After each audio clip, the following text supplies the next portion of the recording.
March of the Machine and everything in between. Everything in this video is from our past stream this Wednesday, so if you want to come join us live, 6:30 Pacific Standard Time Wednesdays, subscribe, set notifications. We're discussing March of the Machine that comes out on April 21st. We're discussing March of the Machine, The Aftermath, which comes out on May 12th. Don't forget that product. This set is so stacked as MTG's Infinity War that there is an epilogue product that is going to put a big bow on everything at the end. So make sure to stick around to the end of the video. We're discussing that. Let's get into the stream cut. We hope you enjoy it, and we'll see you in the future. Let's pop over and check out this collecting article real fast. Yeah, sounds good. And we don't even have to spend a ton of time on this article, but it is worth mentioning. We do have the, the estimated odds and a confirmation on what cards are going to be included in a serialized treatment for anybody who's interested in the serialized info. Yeah, so they, with this set, are going all out. March of the Machine is full in previews at this point, and they have come from the collecting aspect from like every single possible angle that you could come at it. Inside, yeah, so if you are somebody who's going to drop hot stacks of cash on this, you would definitely want to read this. Sorry to interrupt you there. You got hot stacks. This is the set. They're trying to get you to spend those hot stacks. They want to find out what kind of stacks you have, being the kind of pancakes that you're cooking with, and they are trying to milk as much of your pancakes off of the table as possible into their pancake bowl. Multiverse Legends is one of the booster funds that has drawn a lot of hype. You can kind of see hiding behind chat there. Ragavan Nimble Pilferer in that masterpiece frame from Kaladesh. You'll see that across all these. They all get a showcase frame from their plane, whether it previously existed or not. Each set and draft booster contains one of these Multiverse Legends. So I say we'll just kind of set the foundation of all this collectible and work all the way up to how crazy it gets. None of these cards are standard legal, but each card's a reprint and can be played in the formats in which they're already legal, as well as sealed and draft of March of the Machine. So every set and draft booster gets a Multiverse Legends card. Yep. This is 16 different treatments of them. This is not the entire list, but there is, I believe, a list of 65. And so it's going to be all of the uncommons, rares, and mythics. It's going to be every single one of them. No. And these are the different frames that they're going to appear in. Yeah, and Jank asked a very, very important question. Wow, not in collector? And that's right. These are draft and set. We got different versions for all of the high-end collectible stuff that you want. But I think that is a misconception that a lot of people are having. You're going to see these a lot, depending on their rarity, because they're going to be one per set or draft booster. This is the set within the set for this set. Now they do appear in collector boosters. Don't be wrong about that. What it is it's a different foiling that they will appear in collector boosters in. Correct. Higher end collectible, and that's really, and that is where you have the serialized. Yeah. Right. I like this take on it, because now not only do we have this like tier stepped rarity of high end cards, so that if you just want a base copy to play with, you can afford it. But now we're getting different rarities of collectible cards. And so while previously, Niv Mizzet Reborn here in the brand new to this set Ravnica showcase frame, you might get this only in collector boosters, or in collector boosters as a foil and an etched foil. But now it's really widely available, and the next step up for the collector booster is, like Jake said, that different foiling and the serialized nature of it. Jake, real quick, I just needed to point this one out. Did you see this one? Yeah, so there's actually a comment I want to make about this. I want to respond to D Hammer here first, who said there's going to be commons of those also, just like Mystical Archive. I don't know necessarily if it's going to be commons. I haven't seen any commons yet, but it is my understanding that for me, it reminds me the most of Brothers War. 20 uncommons, 30 rares, 15 mythics, 65 Multiverse Legends. Right, so no commons, and then there are going to be different tiers of these cards that you can find in set boosters and draft boosters, and then again the collector booster, you're going to have a different foiling, and that's where you can find the serialized version of it. So there is a chart, like they always do these charts where you can look at and you can see what packs have what. I love that they started doing this, because early on you had to depend on people who read articles and sleuths who made videos to try to break it down, or just watch packs getting opened. I really like these treatments, but Joel, to your question, which was, did I see this? Yes. And I want to make a comment about this, because now we've seen this and we've seen the monkey. We've seen Ragavan. Masterpiece. And this makes me think that now what they're doing is they're retroactively going back, and they're saying, when we go back to Kaladesh, when we go back to Amonkhet, these will be the showcase frames, and then all of those masterpieces that were printed ages ago just kind of get grandfathered into. Those were showcase frames. We just didn't know what to call them yet. We didn't know what they were yet. Right. And it doesn't, I don't think it's going to make any of those cards less valuable unless they say middle fingers in the air and we're just going to reprint all of those cards again. So yeah, this makes me think that they're kind of like tying all of this in. They're like, oh, well, if we go back to Kaladesh, your frames are already solved for you. You're just able to drop art behind them. And so my problem with Emoti here is that I already wasn't the hugest fan of this frame. It's fine. I don't hate it like a lot of people hated it. But why did you use Bellerin font on this? I actually kind of liked it more as the hieroglyphics. But look at this. So this is a favorite follow of mine on Twitter, the Proxy Guy, at the Proxy Guy. Make sure you're following him on Twitter if you're not. Centered with this sort of blocked off all caps text. This is just a proxy that he made. But look how much cleaner. It's almost the exact same frame, but look how much cleaner the text and everything looks. This looks, honestly, to me, like somebody mocked it up to go put it on Reddit. On MTG Arena, truthfully. Also that. Yes, exactly. Yeah, that's a really good observation.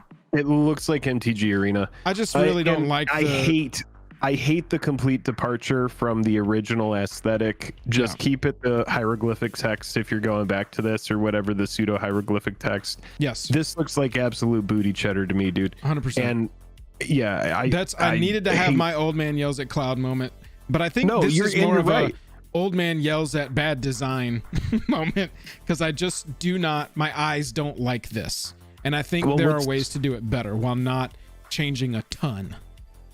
Yeah, I mean, they could have made. Dude, look at how clean the Ixalan treatment looks. Well, yeah, because what they're doing is they're course correcting on something that when it originally came out, it was like taking a shit on a kid's birthday cake. You know, it was like, but the thing that they've created now is worse than that, dude. And so it's like it's treatment worse than here. You got this is great. You got unique art. All of the arts of these that I've seen are like on this coin.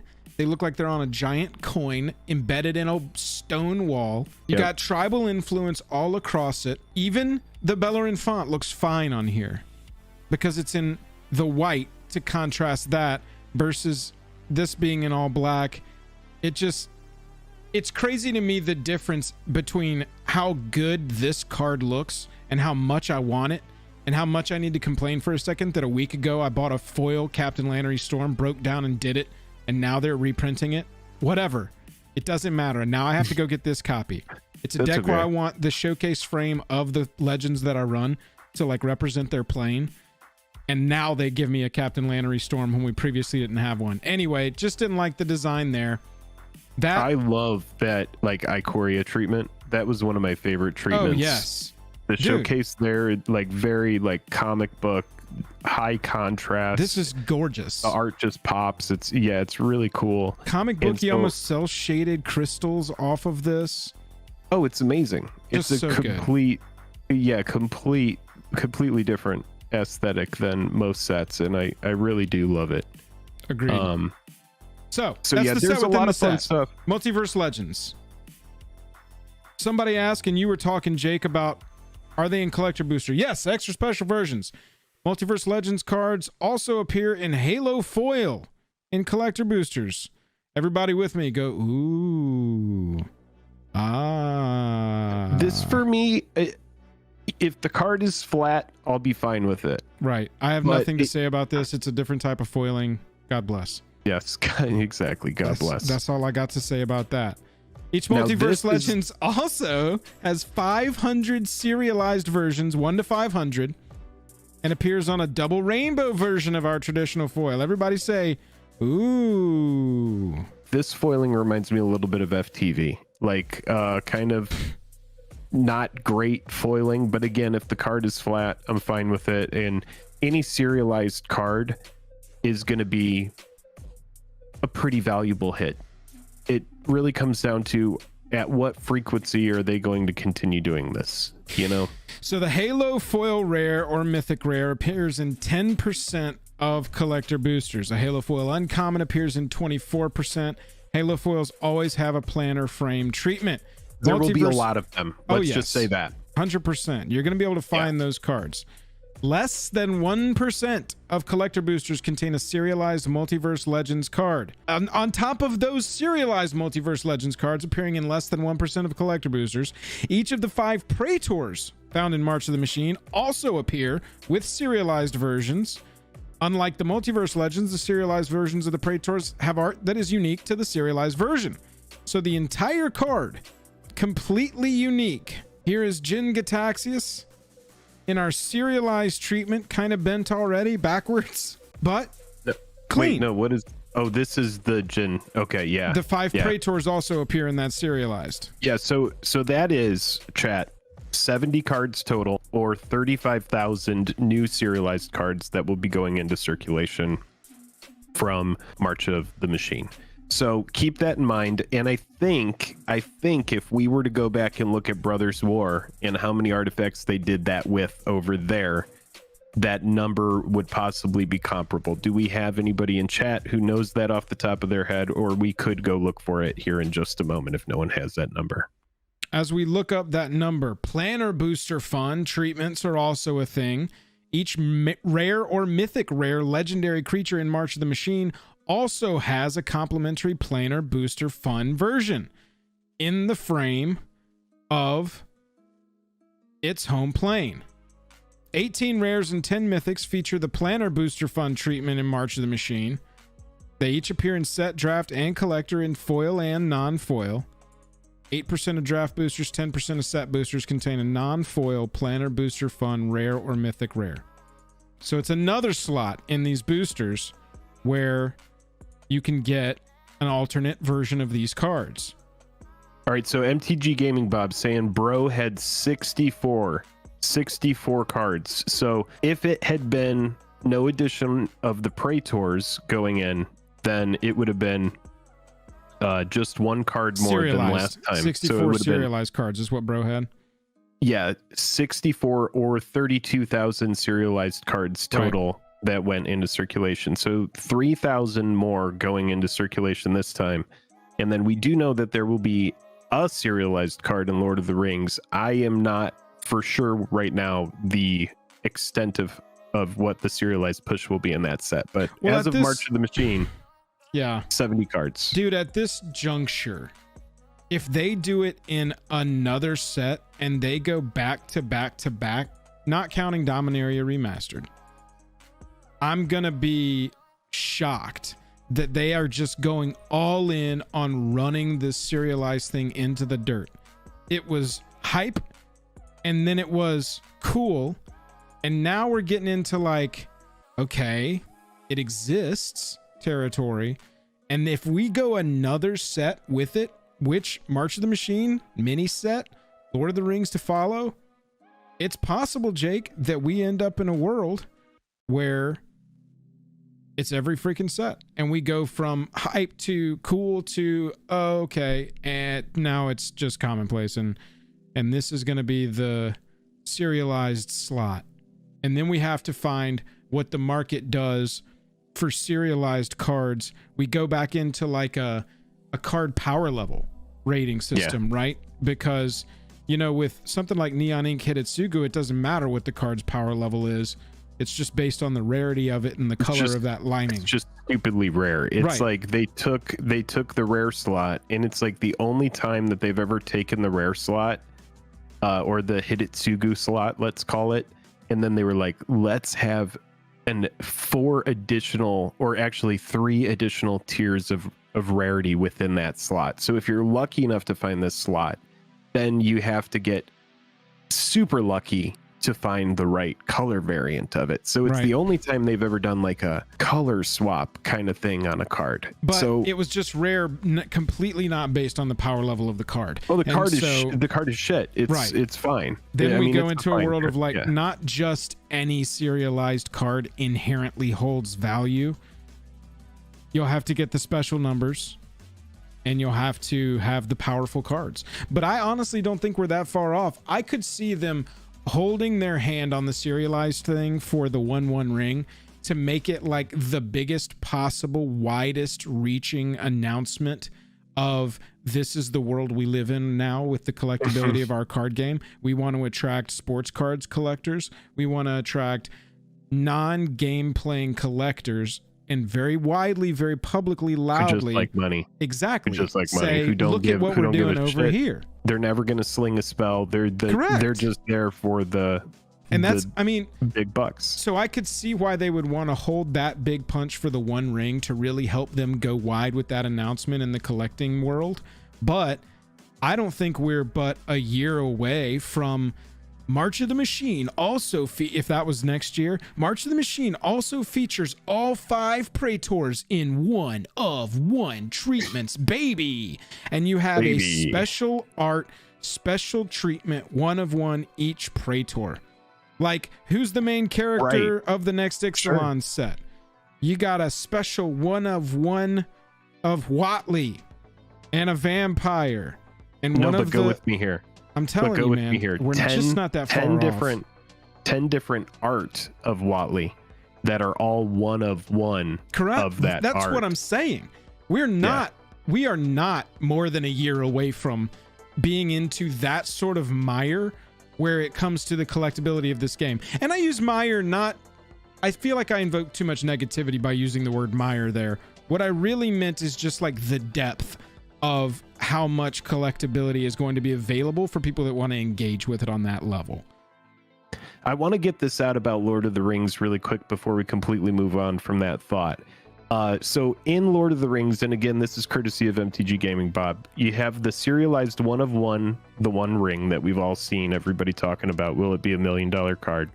Then you have 300 Elven Soul Rings, 700 Dwarf Soul Rings, 900 Human Soul Rings. And then Bob was saying from earlier when we were talking about serialized in circulation, don't forget the 100 Viscera Seer in the secret layer. But yeah, that's pretty much it. We're at the infancy of MTG serialized, and during Brothers War, we were speculating and saying, if they don't do this too much, this can be something very special. But we're now seeing that this looks like it's going to be part of what they do moving forward. At least that's what we can see here is with this and Lord of the Rings, the serialized thing is at the forefront, and that's that. More borderless walkers, pretty standard fare at this point. Full art basics. This is a set staple. Full art now. Basics? Oh wow, look at the full art basics. Amazing. That's crazy. They went back. That's nuts. They did that the last set. That's cool. Extendeds, which this was the new hotness someday, and never forget that as Ultimate you grow Masters, up, the new hotness will become the old boring. That's right. I'm telling you, dude, it's going to be cards with the color swap. I think is going to be the big thing. I think it's going to be like Hidetsugu. I think that will probably be revisited again. Well, full art basics. After that, we've also got pre-release promos, because why not have multiple of those? Each pre-release pack contains one of 3 additional pre-release promos. Gorogoro, Catilda, Slimefoot. You got some cool options here. We've explored some of these on stream, not all of them, but we will explore all of them at some point. So those are coming in the pre-release kits. These pre-release promos can also be found in different variants. You'll get one of these 3 promos at random in addition to your year stamp promo or mythic rare. They can be found in non-foil and traditional foil as well as their planner booster fun versions. Approximately 2/3 of pre-release packs. So look at this, chat. It goes deeper. How do we, said the executive in his boardroom seat, make the pre-release packs worth purchasing multiple?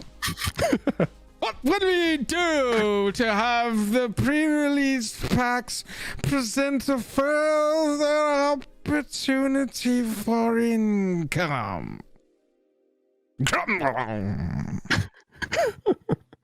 Where were did we even ever see the charts? The chart. We haven't gotten there yet, bro. Look at, I don't know if chat can see it. No, it's because the screen's too zoomed in. Jake, look at the scroll here. We're 1/3 of the way through this page. 2/3 of pre-release packs contain a non-foil pre-release promo. 11% of pre-release packs contain a traditional foil pre-release promo. Slightly fewer than 15% contain a non-foil planner booster fun pre-release promo. And approximately 7.4% pre-release packs contain traditional foil planner booster fun pre-release promo. All right, so hopefully everybody's got that straight. These are different, but same. That's the big news here. Different, same. John says, I'm exhausted. Yeah, it's like at some point your brain checks out and it goes, if I wanted to collect this, I don't even know where to start. It's like you would have to track down all the different spots to go try to find it. You'd be like, look, we can widely skip this one. Like, oh yeah, let's skip this because Commander we talked about this earlier today. have plane chase cards in them. The buy a box promo is an alternate of Omnath Locus of All. If you want this one, you got to buy a box or buy it on the secondary market. Here we go.